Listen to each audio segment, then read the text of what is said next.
social media has helped grow the business. People buy for people, James. It's as simple as that. I was really unwell. I got pneumonia, and I almost died with pneumonia. Work ethic and positive attitude. That's the two things. Everything else you can teach. If you live regretting the decisions you've made, you're spending too much time in the wrong things. Hello and welcome back to another episode of Founders Unscripted. Today I'm joined by a guest, Jim Reid, who has started off at Harper Motor Company before a 13-year spell in various roles at Lawrence O'Kemney, and then eventually founding Jim Reid Vehicle Sales in 2003, and still involved to this day along the way, which is absolutely brilliant. From selling your first car, I noticed, it was a silver Vauxhall Corsa, to now obviously leading a very robust business, and I'm sure there's been many lessons along the way that we can share, good and bad. There certainly has. But Jim, I think it's fair to say that many people will be aware, as am I, of your kind of LinkedIn presence, and have almost 11,000 followers there, which is absolutely class. But how influential has social media been for your business growth in general? Very is really the word to use, James. Various different aspects of social media has helped grow the business.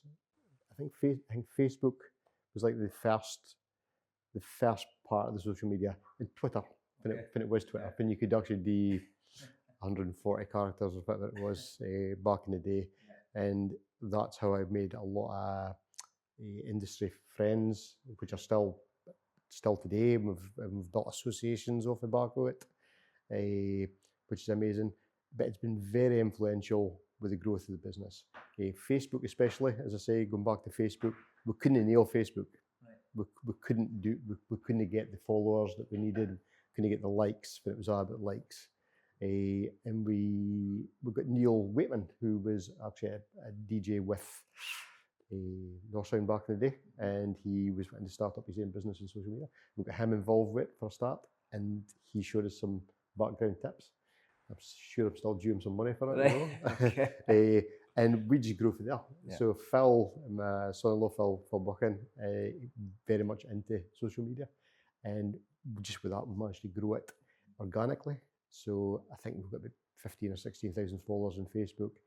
We definitely post once a day at least, if not 2 or 3 times a day, and we still to this day sell cars off of social media, which is immense, really. Especially, if you look back, our industry to be successful, it's always we've been fed with the auto trader side of things. You've got to advertise your cars on Auto Trader to sell cars to the public, to be in with it's like a classified site. And through a lot of bit of fallout with Auto Trader a good few years ago, it must be 12 years ago, we decided not to go with them anymore and advertise with them because of the cost aspect. And we started advertising on Facebook, and we still advertise on Facebook to this day, and it's working still. So, and I mean, I can guarantee you some of the cars that will actually be on social media today will sell through a link, through a Facebook contact. Really? Without an absolute doubt. Yeah, so that's a huge part of your business. Definitely. Yeah, 100%. Sticking on social media wasn't my next question, but we'll go into it. So obviously you've also got the LinkedIn profile, which is more kind of Jim Reid, personal rather than the business, but obviously kind of floats between the two. Has that been a massive thing as well in terms of a lot of people go on about personal brand, right? But has that been as impactful and fruitful as the maybe Jim Reid Vehicle Sales on Facebook? Yeah, so I think businesses, regardless of size of business, if I go a step back a bit, James, when I started up a business for a start, it was like, what do you pick your name for? What name do you pick for your business? And a wise soul said, you just use your name, Jim. If you anything to be scared of, if you use your own name. And I went, no, as well. Just use your own name, and if you can call it vehicle sales as well, it means obviously it's describing what it is. So that's always kind of stuck with me. So but even with that kind of personal name attached to it, it's very easy for a business to hide behind a business. So you just see the people So by using LinkedIn, I think it's built the personal part of it. So I can gonna give personal views which are honest, values and views that I've actually got, family views that I've actually got to the general public, who then go, well, listen, I like that sound of things. I will actually deal with him in business. And that's how it works. That's how it works. If you know the person behind the business and you like what he or she stands for, you'll actually deal with them. People buy for people, James. It's as simple as that. And if you do like the person or like what they stand for and their values, I think that's important. So personal brand, yes, because now we've got a name, personal brand, but it's very, very important to put your views across. But what you've also got to be mindful of, or what I've got to be mindful of as well, is Jim Reid Vehicle Sales as a business is made up of 22 people. Right. So if I just stand there as Jim Reid Vehicle Sales, it's not maybe exactly the same view as one of the mechanics or one of the valeters. They maybe hold different views. So again, likewise, you've got to be, hence why obviously I go to the personal brand for LinkedIn sort of thing, to say some of the stuff. Aye, no, brilliant. I love that. We'll touch on the stuff in a minute, but before you mentioned there when you started the business and coming up with the business name, etc., and putting the Jim Reid at the front and centre, but obviously employed before that within the industry. Looks like you built up different career progressions there. Was there a kind of key moment or certain thing that you've seen in the industry when you were employed that you thought, I could do better, or seen a gap in the market that made you go and obviously establish a business? I think the two businesses that I actually worked for previous to starting up my own, I was lucky. Right. I've been very, very lucky with who I've employed by, and I'll give a background of that. Harper Motor Company, family-owned company, very big company at the time. I left when it was taken over by Arnold Clark. Right.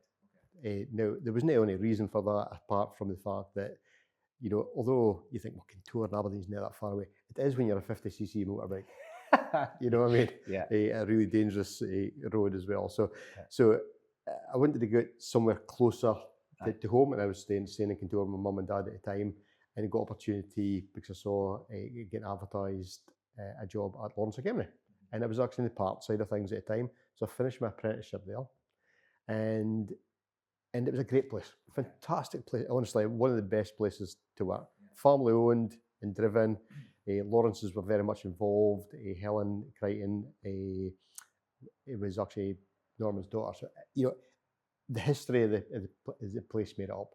In fact, my dad used to buy cars from them as well in the past. So we knew about them. They're a brilliant way of working with staff. Absolutely fantastic. They looked after you so well. And I made my way up with that and got to the parts side of things. And there was two young guys in front of me, and I couldn't see me get any further, so I applied for a couple of jobs. But I got an opportunity to sell because there was a couple of guys retiring through in the sales side of things. And they asked me to come through, you want a wee shot at this? And I said, well, how we shot at it. And the first weekend sold 3 cars. And I was working at the weekends. I was working during the week in the parts department, doing my job. And then at weekends, Saturday and Sunday, I was kind of topping up my wage by selling cars through the front. And Tommy Higgins, who was the boss at the time, he says, no, I want you through here all the time. And that's where it progressed to. Started selling cars, then progressed to team leader. And when there was a split with the company through whatever politics it was or difficulties there was, financial difficulties there was at the time, I stayed with Lawrence Academy and the Academy branch, which was quite a difficult period because we lost the Vauxhall franchise and all we knew was Vauxhall, and that was really difficult. So I was then sent out to buy cars for a marketplace I didn't really know. It was a used car marketplace. You could only sell used cars, and that was really difficult. We then got a Ford franchise, which then helped. But I became very, very unwell. I've never really been unwell during my lifetime, but I was really unwell. I got pneumonia, and I almost died with pneumonia. Believe it or not, 30-odd-year-old, 2 kids at home, and just the stress of the job, because there's so much things going on. at the time, and I got really unwell because I'd gotten soaking wet at a couple of events, and cold at a couple of events, and I didn't realise I'd actually caught it. And you battle on as you're in your 30s, you think you're completely infallible, and actually had pneumonia, and I was off my work for 6 or 8 weeks, and that changed my perspective completely. So if it was a life-changing moment, that was a moment. When you're laying up unwell and you kind of whack and you've only got your own thoughts to think about, that is when you start thinking the world a bit differently. And I thought to myself, why am I working 80 hours a week? Why am I working 80 hours a week and not for myself? And that's when I started obviously investigating for there. And you know, things moved on. I got interviewed by a chap in Aberdeen. I got offered a fantastic job with this guy in Aberdeen, and I turned it down. I turned it down, and he said, "Why you turned it down?" I said, "Well, it's not really what I want to do." And he said, "Well, what is it you want to do?" I said, "Well, I want to start my own business." And he said, "Well, once you're ready, come back and speak to me." Okay. And I didn't really even know this chap that well. And so I thought, let's get to work. I'll start working out things, do a business plan as you do. Got this business plan, and one day I picked up the phone and says, "Do you remember me?" And he says, "Yep, are you ready?" And I says, "Yep." So I went in, popped in the business plan, he flicked through it, and he goes, "Okay." And he turned it around, popped it back in, and he says, "This is what we're going to do." And that was it. Right. That was basically the first start of Jim Reid Vehicle Sales. So we had a silent, he was a silent partner, he was involved, he put in money for a start, we bought him out after 6 years. So Gail and I are the only business, well, we were the only shareholders up until just recently, because we actually gave away some of the shares to some of the family. But up until that point, we were the only shareholders. So I think you need a bit of help. Yes. You know, when you're starting up in business for a start, it's difficult because in the automotive business, you need money. You know, you need assets to go and sell. Gail and I, you know, when you look back, it's crazy. You know, I mean, when you look back, would I make the same decision now? I don't know if I would, but remortgage the house to get 20 grand out of the house to put in the business. You know, with 30 grand as a business, we've all put in £10,000 each, and 30 grand business. And I managed with that, with management accounts, I managed to borrow £100,000 for this guy as well. And I paid that back within the year.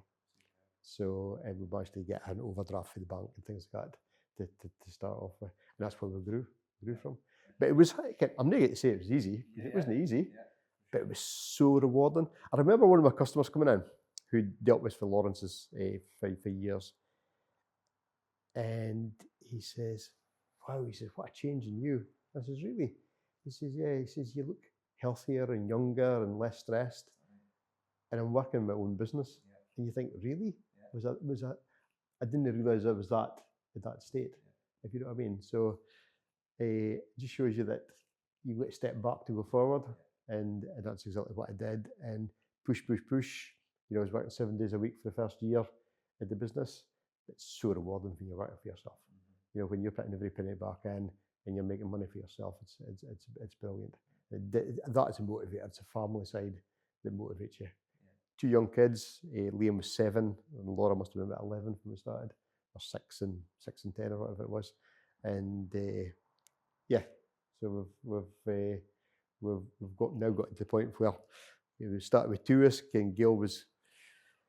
You know, we did everything. I mean, Gail and I were just saying the other day. She says, "Remember that day we went up to like Huntley or Keith or something like that to buy an old post office van because there was a guy looking for a van?" I says, "I know. I remember that. I remember that day really, really well." But the great thing about it was we were spending time together. You know, in the business as well, which was brilliant. Tick both boxes. Absolutely. But you know, if you look back as well, James, there was tough times. You know, even that first year, it was 2003.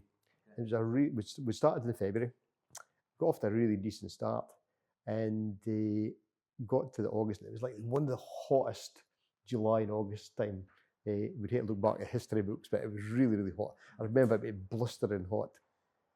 And sometimes the weather does affect everything, buying habits, but it certainly affects car sales, because I remember people coming up and was opening the doors of the cars and the heat inside the car.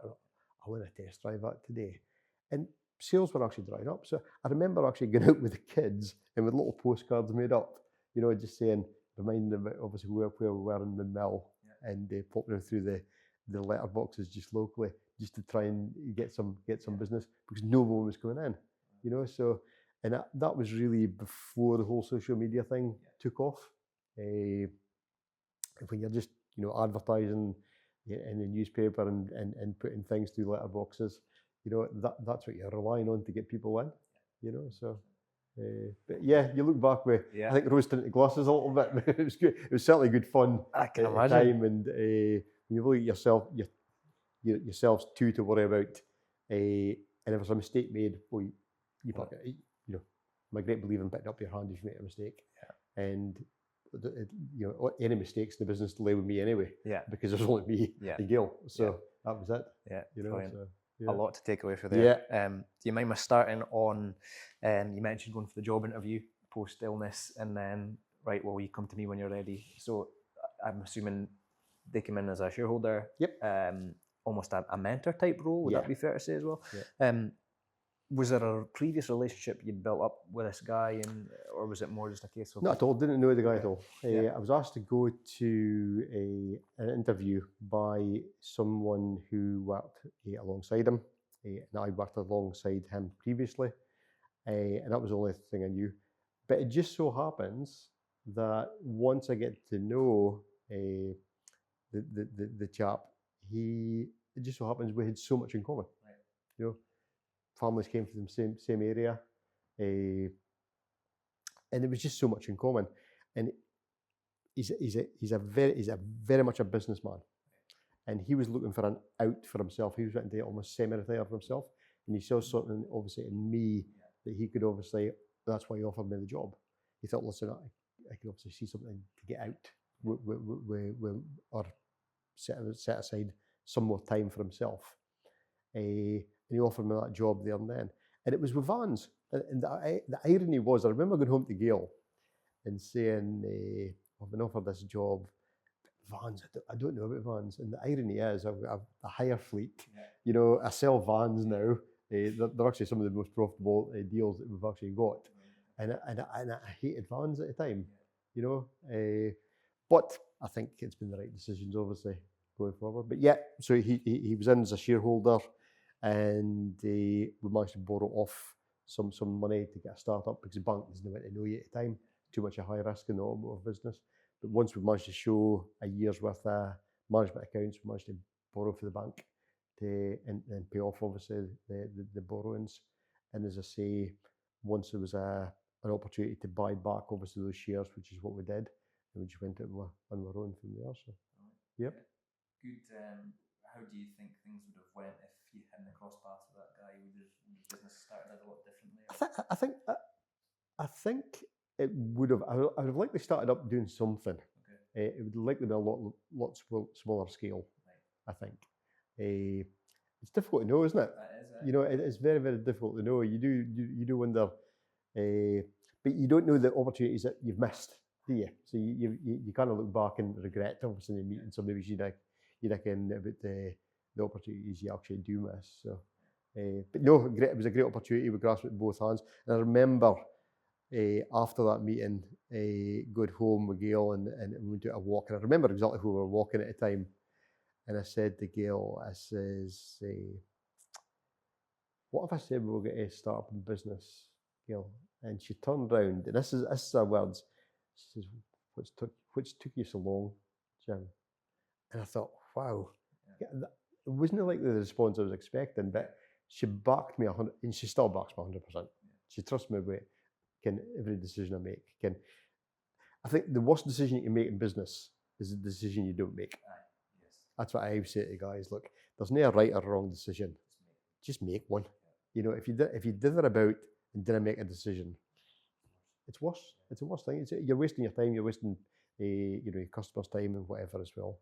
But no, that was the way forward, and Gail just backed me 100%. And we sat down and worked out what it was with solicitors and whatever, and then it was like go out and find a premises, which we found an old premises at Spence's Yard, which is now where Sainsbury's actually is. Actually, our office was, when we moved in for a start, there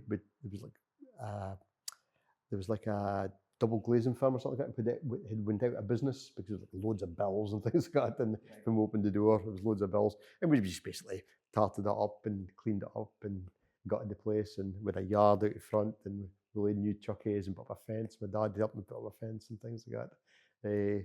But yeah, you look back, you think what a risk it was, because I mean, decent sized mortgage, 2 kids, and I always promised, and I'm not a traditionalist like this, but or sexist like this at all, but we always agreed, Gail and I, that as long as we could afford to, Gail would bring up our kids, and I would be the breadwinner, and we managed to do that. And obviously Gail came in and helped us for a lot of years with invoicing and things like that as well, as an extra pair of hands.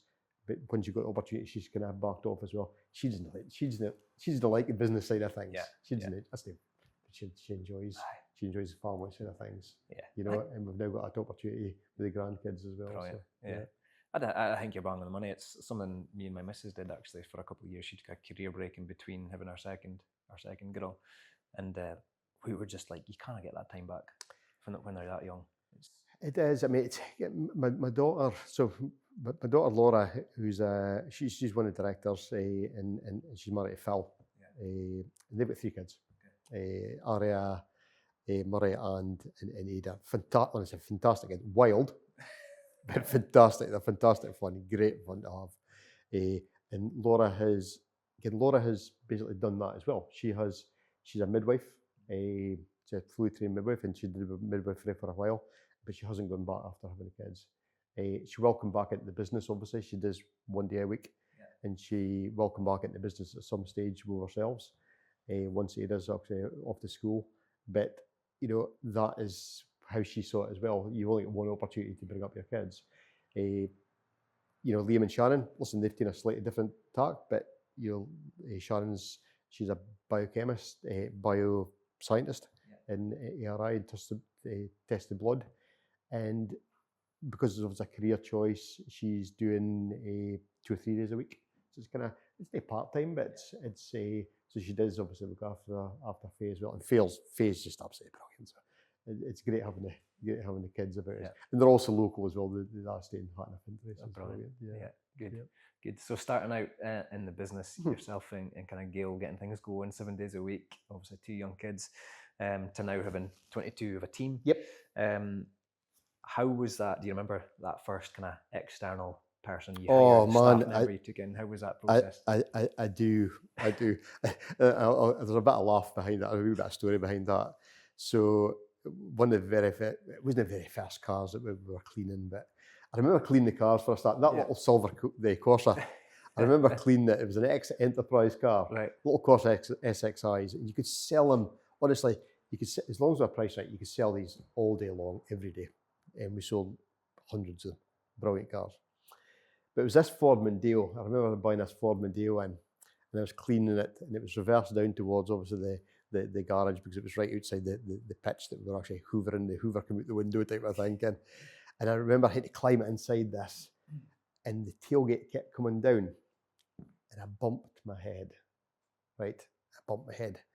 And I get such a crack that I just took the tailgate and I went, it was just like expletives galore. And I said to Gail, I'm fucking cleaning the name of our cars. That's it. First employees get to be somebody to clean cars, and that's exactly what happened. It was just on a year. We just turned a year old. I wasn't going to deal with him the first year. We went a whole year without it, and we got somebody to clean the cars after that. And that was our first employee, and it was like, honestly, it was like bliss. Sitting in my office, looking out, and seeing the work getting done. It was absolutely bliss. So I could concentrate on the bit I wanted to do, which was obviously the contact with the customer and selling the cars. So that was a game changer. that was an absolute game changer. And then we went to the next stage, was obviously we taking somebody on for sales. Somebody was actually selling to me. I said, I think I could offer you a job. I think you'd be good at selling cars. And we took on one person.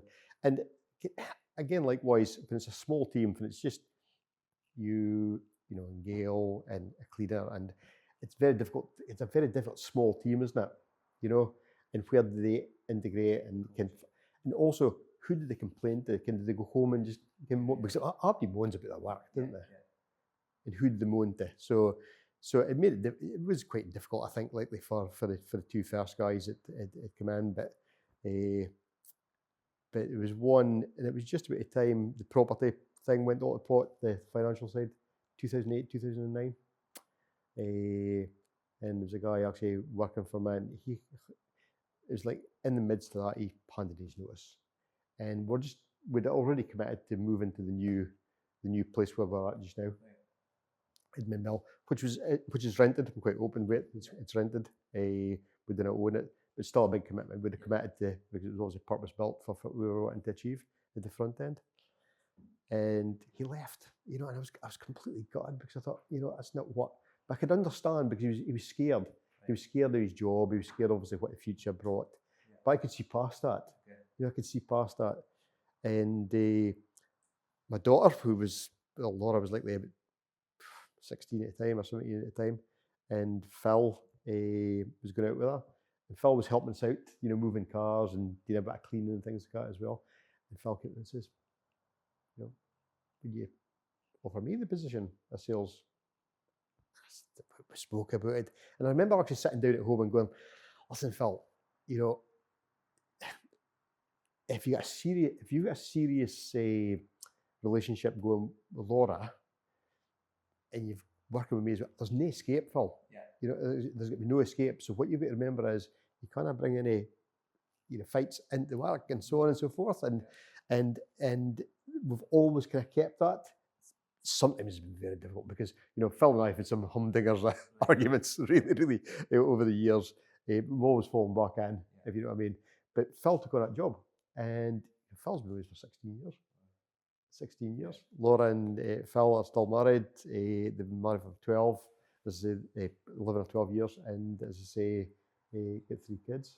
So it works. Yeah. You know, you just got to make it work. It is understanding what the boundaries are, isn't it? So, yeah, 100%. Yeah. You touched on it there, and obviously the first couple of hires, it's like how do they integrate and how did they go to?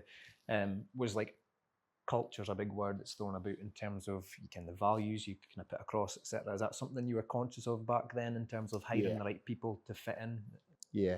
So I read a lot of books. Yeah. Read a lot of books, and I've got a library at home. I love reading books and self-help books and things like that as well. And you take nuggets out of them. You know, not everyone's brilliant, but you get little nuggets out of them. And culture is very much it. So you've got to, your core values have got to come through. That is, you know, my core value is, and Simon Sinek basically put it into one book. You know, it's a why, isn't it? You know, you start with why, find out what your why actually is, and once you find out what your why is, you know, and my why is helping people. It's not selling cars. It's helping people. I want to help people. You know, nothing puts a bigger smile on my face than helping somebody out. If I can make money helping somebody out, even better still. So you've got to go in with that core value of helping people out, and that's what I hope I've achieved, taking right through to the company, even at a level where there's 22 of us. It's the why is it's helping people out. People have got problems. We help out sort out the problems in the easiest manner. Yes, we take money for it. To get those people to work for you is very difficult because people can, you know, you've come across them as well, James. You know, people are great interviewers, aren't they? Yeah. You know, some people interview very, very well, and then they come in, and it's just like within the first few weeks, you think, so is that the same person I actually interviewed?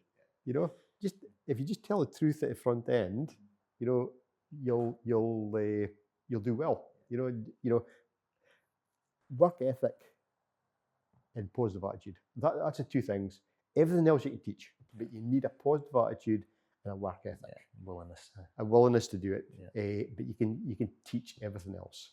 But they've got to understand what the core values of the company are, and that's what they are. For that first few years, when we even moved to the new place, which was in 2009, that big front end area, there was only myself, Gail, Phil, and Mervyn the cleaner. There was four of us. And I remember one weekend, I can't remember exactly what it was, but if it wasn't 30 vehicles that were sold over Saturday and Sunday, it was something like 28 or something like that. It was crazy busy, absolutely mental. But you kind of sustain that.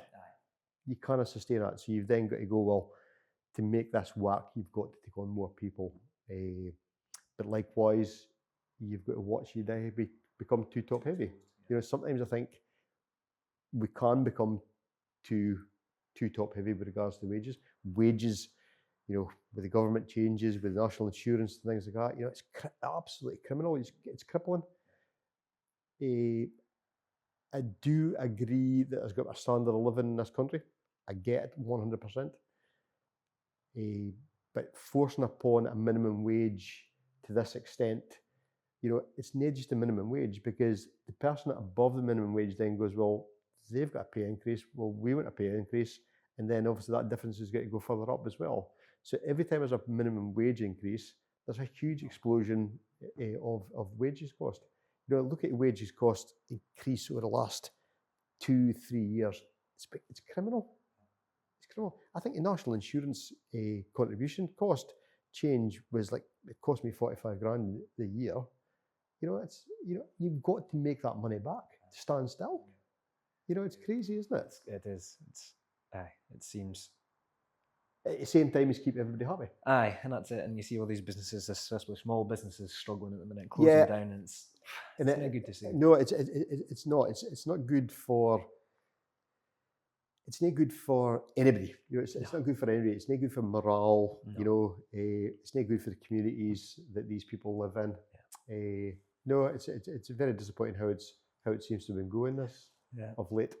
Yeah. How have you kind of navigated that across the years in terms of just obviously political changes, but business challenges and sort of adversities? Have you got a kind of common approach? Is it going back to that kind of future vision piece, or how do you typically navigate through that? Yeah, it's difficult. I mean, the automotive industry has had a lot thrown at it over the years, but likewise, I understand that the automotive business is still tarred with this brush,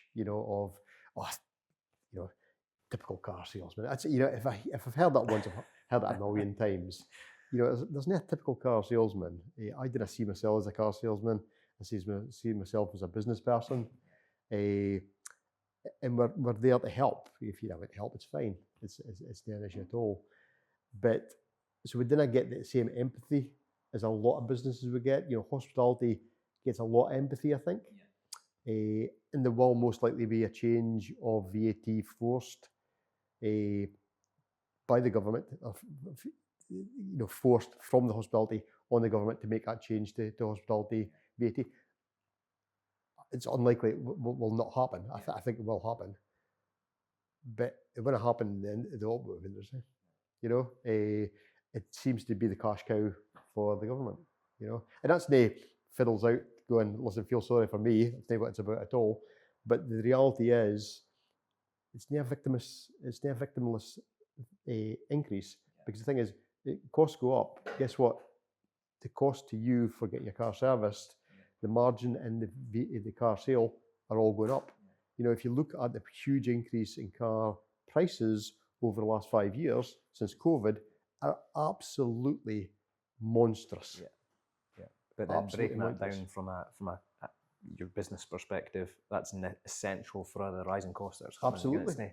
It's not just profit margins that are increasing. We're not growing profit-wise. Yeah. We're not benefiting from profit-wise. Sure. We are employing, we're paying more for employment costs. We're paying more for our energy costs.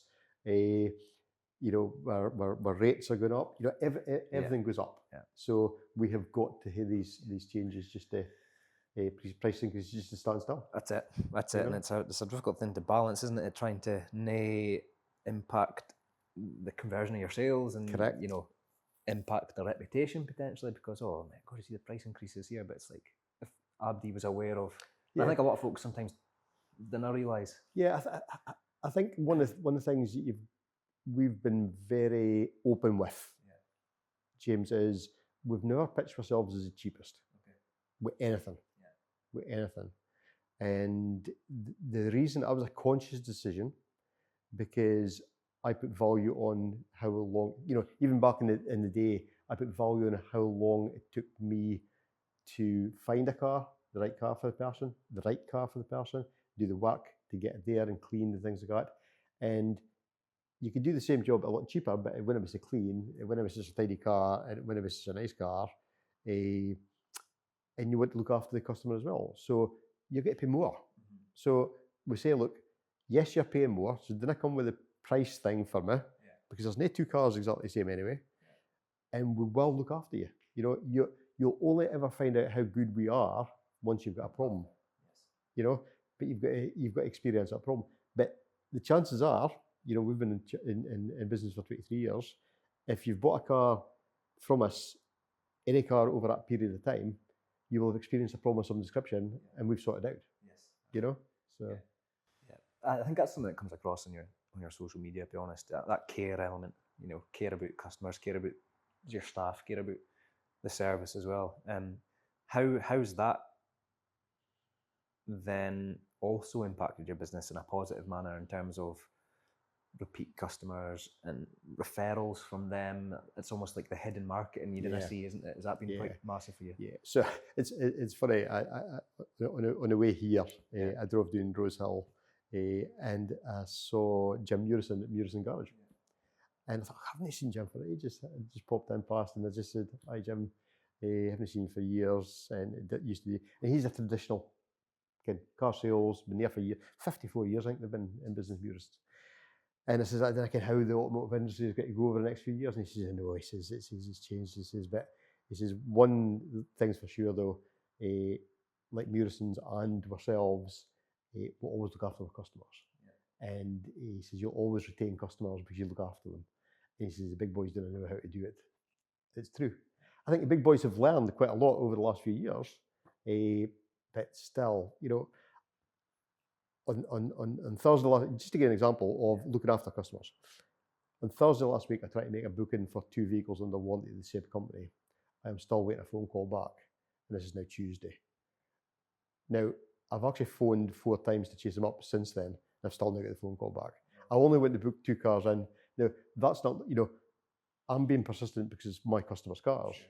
If it's my own car, I'd be going, listen, I'm not going back there. Just simple, pimple. So you've got to look after it. You've got to set your standards, and there are certain standards that we will actually go to. It's got to be within 24 hours. We've got to go back to customers. That is like that is very, very end of it. If you know what I mean. I try and get back within an hour if we can, a couple of hours type of thing.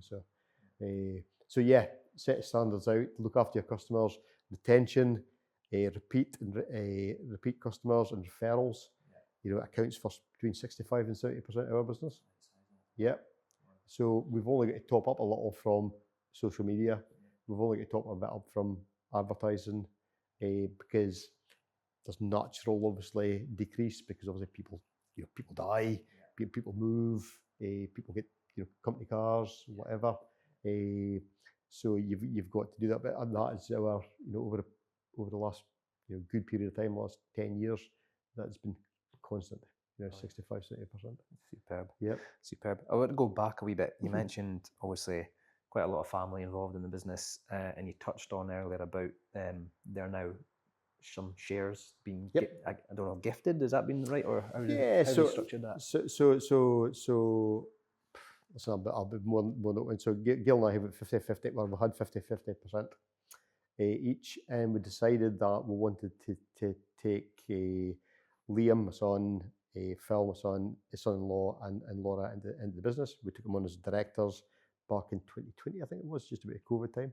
21, and we have since obviously given them shares. So basically, we've taken 5% of our shares and given them 5% each, just to give them a taste of share. That way, they get a dividend payment, obviously, when things are going good, which is obviously tax efficient as well, and gives them a vested interest, obviously, in the business as well, because you never know. Yes. You never know what's going to happen. You know, I'm 56 years old, 57 this year. You know, I didn't want to be, I didn't want to be working into my 60s. You know, I went to, I don't think I'll ever retire. Yes. Because I didn't see my work as being work. Aye. Makes sense. You know, so why would I step away for something that I really, really passionately enjoy, and that's looking after the customers. So I think I'll still be involved to some extent, but I've already taken my week down to what was 7 days a lot of years ago. I only work 4 days a week, Monday, Tuesday, Wednesday, Thursday. I always take a Friday off, and I have done for the last 2 years, and I've been really disciplined in it. There's only 2 Fridays I think I've actually worked, just because of staffing issues to cover, and that's how it is, you know. So, but the guys are doing really well with Liam in the service side of things. So we'd kind of hoped he would actually stay in the service side of things, but there's been a bit of change about. So he's back across in sales along with Phil. So he works very closely with Phil. There's 3 in sales, and there's 2 at the front of the house in service now as well. But the overlook, so Liam's like the MOT manager for the after sales side of things as well. So, but you know, they get it. They know where we want to go with the company. Yeah. They understand it, you know, and the basic elements of looking after customers. Yeah, that was going to be a question I came on to actually. So obviously, when you're thinking about maybe winding down, retiring, exiting businesses, etc., there's probably 2 routes you could go down. There's hoping family, continue on in the name and the values and the customer care, but there's also the completely sell to another, dealership or whatever. Yep. Was that a strategic decision? Yeah, I think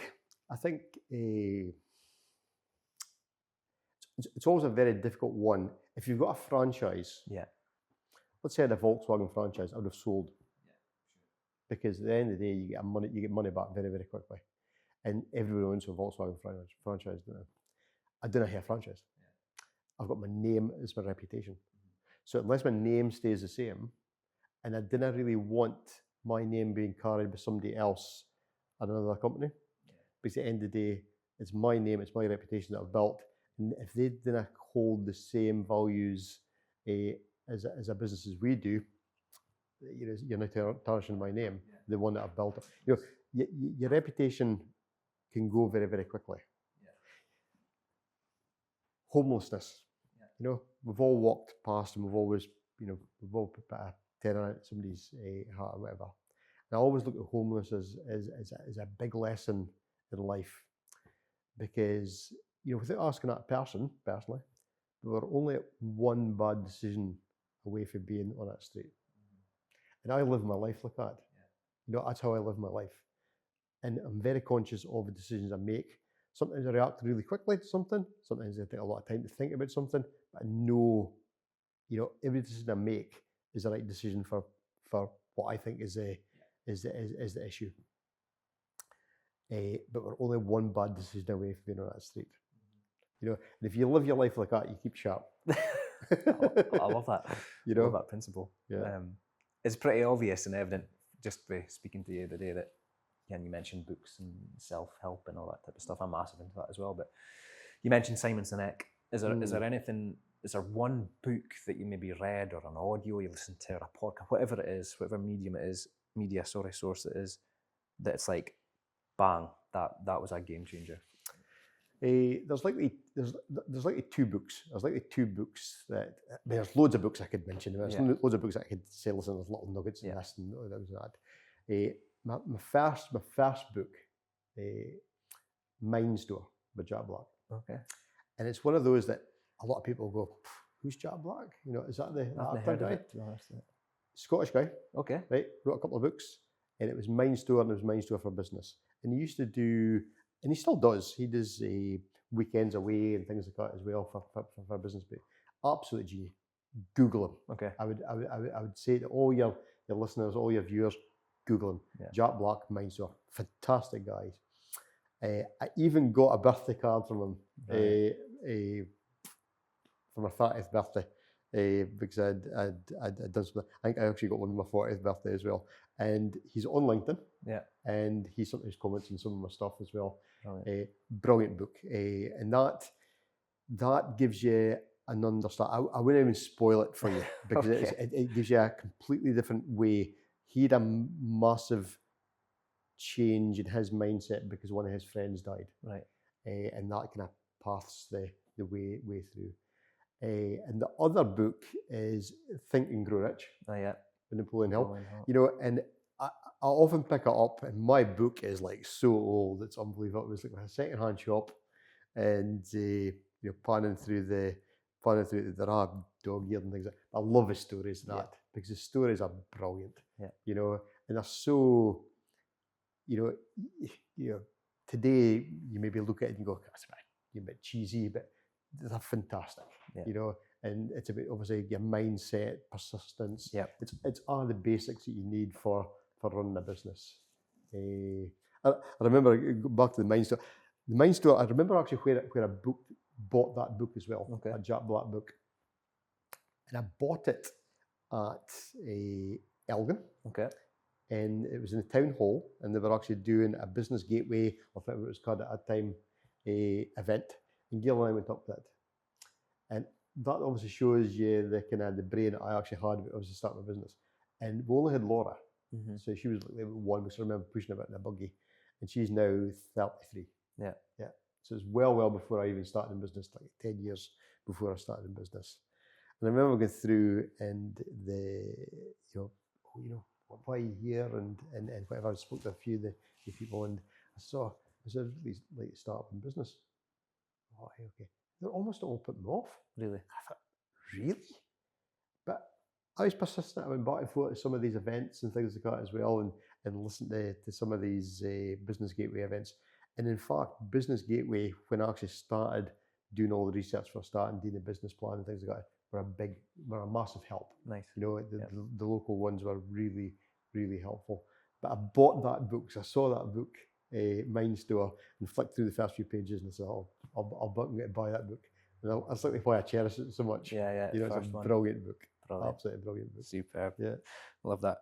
What's the hardest moment been through building the business? Oh wow, there's likely been a few. As well, you know, a couple of lessons I learned. I was at a talk. I do a few talks for schools and that, and I was at Kemnay Academy just a few weeks ago. I've done this one a few times. It's automotive foundation apprenticeship type of things that they do, and it's always good because they're really interested, obviously, in the automotive side of things. So I've got a kind of set talk with that. But some of the questions this time around was brilliant, honestly brilliant, James. And there were 15-year-old guys that were actually there. There was about 9 of them, and some of the questions were absolutely brilliant. I mean, blow away questions.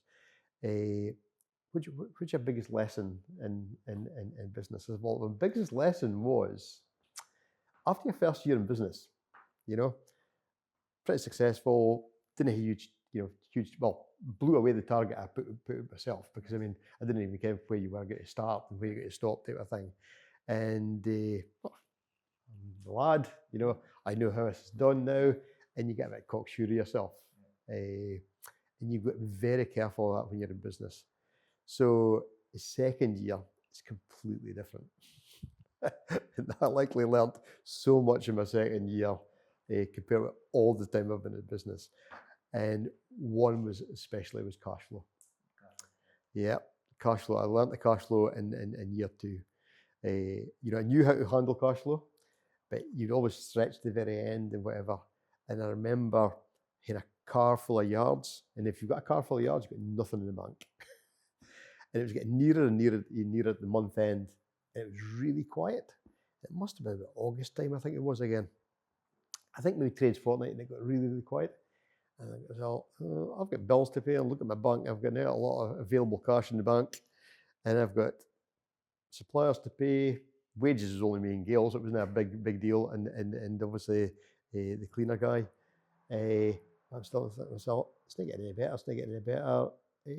Listen, I'm getting a better decision here. But of course, I've been kind of balls out doing some slightly bigger deals, and instead of trading on some of the higher end stuff, I kept it to retail it. Okay. I thought, panic stations, it's like the last few days, I really need to get it sorted out. I need money in the bank to obviously go and pay suppliers, or we could go pop here. So picked up the phone to Eddie Morrison at Morrison Motors, and Eddie gives me some advice right at the very start. Lovely guy, Eddie, and Brian and Colin, the brothers, and I picked up the phone to Eddie. Eddie says, I need your help here. I said, I've got a couple of cars, which I think might actually do you okay. Can I trade them to you? He says, what do you need for him? And I says, what I need from him? He says, why are you selling them yourselves? I said, I'm kind of tight for cash. He says, I'll buy them for you. And I promised myself I would never let myself ever be in that situation again. And I wasn't. And I've never been. Because you know when you come up that month end, you've got to have that kind of open cash. You know, we can quite easily have get crazy amount of money tied up. We can have $1 million plus tied up in cars.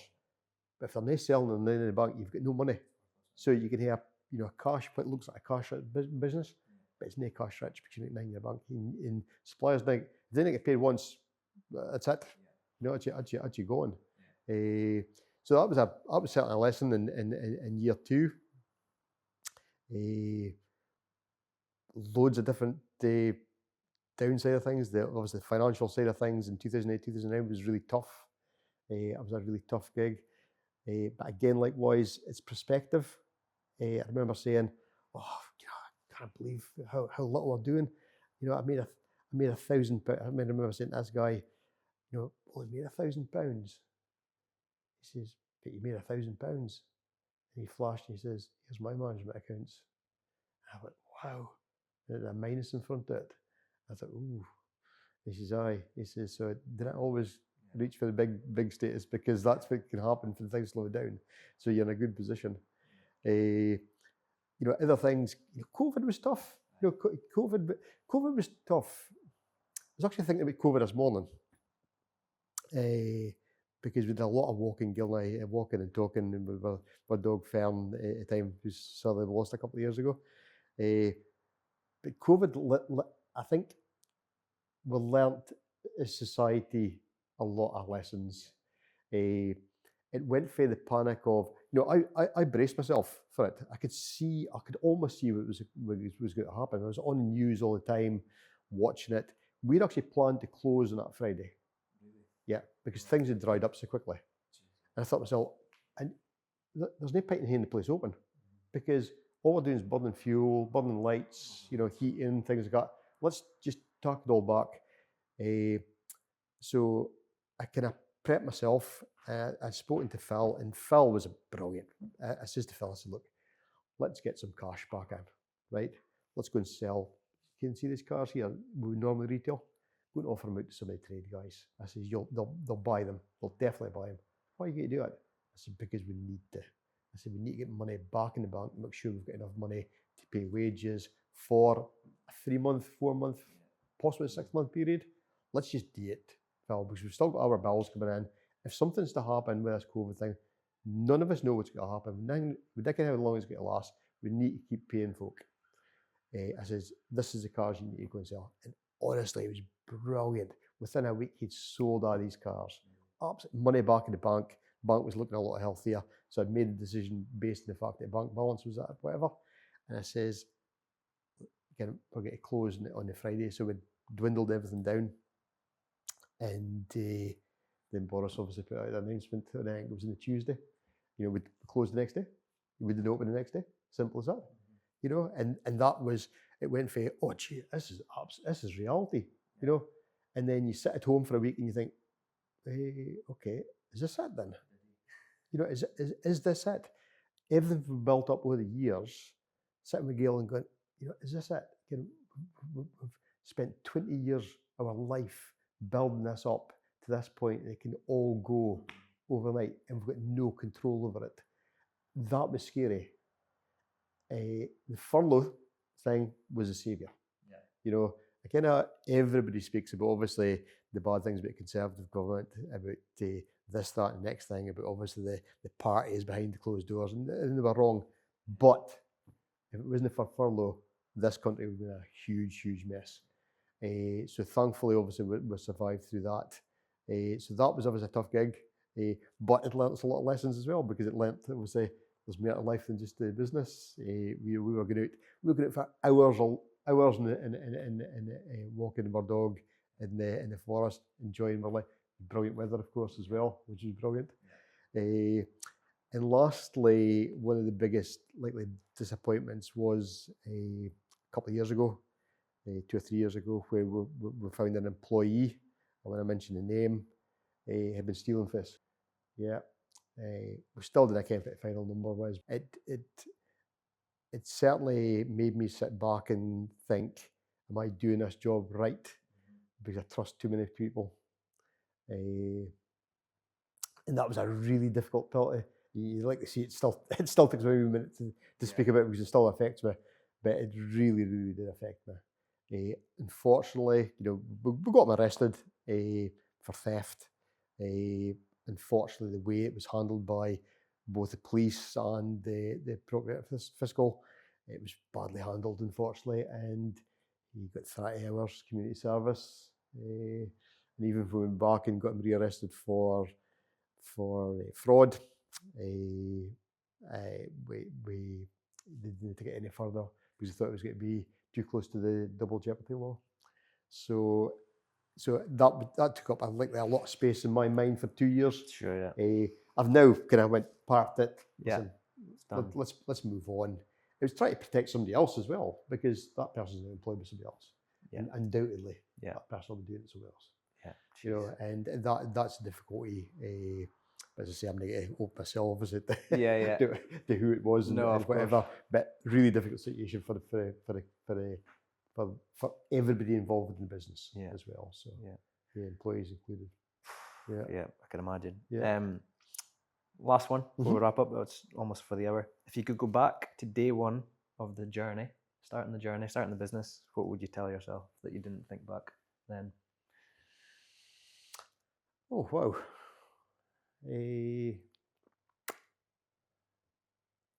That's a really difficult question. I didn't regret anything. I think if you live regretting the decisions you've made, you're spending too much time in the wrong things. So if I was to say I was going to tell myself something different, it means I've taken the wrong path. I'm near the richest car dealer out there, from a money perspective, but I'm likely the richest in life when it comes to a balance in my family. I've got my family working with me, and if I decide to take this afternoon off, I can do it, because I can there's somebody there to fill in my position. Always, what's life about? Is it about money, or is it about happiness? And happiness is the small things in life that you didn't actually realise until you look back on them. Yeah. And it's that moment when you've got a cup of coffee in your hand and you're just looking at your grass growing, or, in your garden, or speaking to your wife, or the grandkids shouting and screaming. Yeah, that's what happiness is. So when I tell myself anything different, I do not think I would, James. Yeah, I don't think I would. Brilliant. Yeah, superb. Well, appreciate your time. Good man. Thanks, Jim. Thank you much. If folk need to connect with you, want to hear more about your story, would LinkedIn be the place, or where's the best? Yeah, LinkedIn's like the place. I'm likely addicted to LinkedIn. I like sharing a wee story on there as well. Hopefully it brings a bit of value to somebody somewhere along the lines. Jim@jimreid.co.uk. Now that we've taken the vehicle sales bit out, the email address as well is likely the best way to get a hold of me as well. Right. But by all means, if I can help, helping people is what I do. Yeah. I kind of say that I can give a lot of time to it, because obviously time is the only thing that we've got control over ourselves, and I kind of say I can give a lot of time all the time, but I can maybe help a wee bit of advice. But happy to do so. Brilliant. Superb, Jim. Good man. Thank you very much.